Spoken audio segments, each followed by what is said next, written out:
యేసుక్రీస్తు కల్పిత పాత్ర అయితే ఏమండి ప్రపంచం అంతా ఎలా ఒప్పుకుంటుంది? ఎక్కడ ఒప్పుకుందండి ప్రపంచం అంటారా? ఆ కూర్చున్నాడే ముసలాయన, ఆయన వయసు ఎంత అని అడిగితే ఏం చెప్పాడు తెలుసా?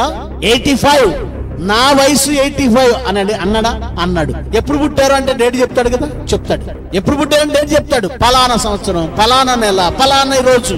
నేను యేసుక్రీస్తుని ఒప్పుగానన్న ఈ పెద్ద ఆయన, ఈ ముసలాయన యేసుక్రీస్తు ఉన్నాడని ఒప్పుకున్నాడు. ఎలా? ఆయన చెప్పిన డేటే యేసుక్రీస్తున్నాడు అనడానికి రుజువు.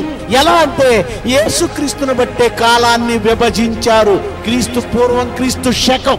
కేవలం విభజించడమే కాదు, దాని మీద ఎన్ని డాక్యుమెంట్లు, దాని మీద ఎన్ని ఫైల్స్ రన్ అవుతున్నాయి, ఎన్ని అగ్రిమెంట్లు, ఎన్ని వీలునామాలు, ఎన్ని బర్త్ సర్టిఫికెట్స్. ఈ ప్రపంచం అంతా దాని మీద నడుస్తుంది.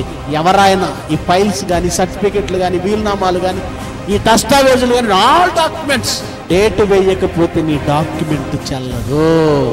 ఈ ప్రపంచమంతా యేసుక్రీస్తుని కాలానికి శకపురుషుడిగా, యుగ పురుషుడిగా ఒప్పుకుంది. ఎందుకు ఒప్పుకుంది? ఒక కల్పిత పాత్రని ఎవరైనా ఎందుకు ఒప్పుకుంటారు? ఆలోచించండి, బాగా ఆలోచించండి. ఆయన డేట్ని ప్రపంచం ఒప్పుకోవడానికి కారణం ఏంటంటే ఆయన ఉనికి స్పష్టమైన ఆధారాలతో ఉంది కనుక.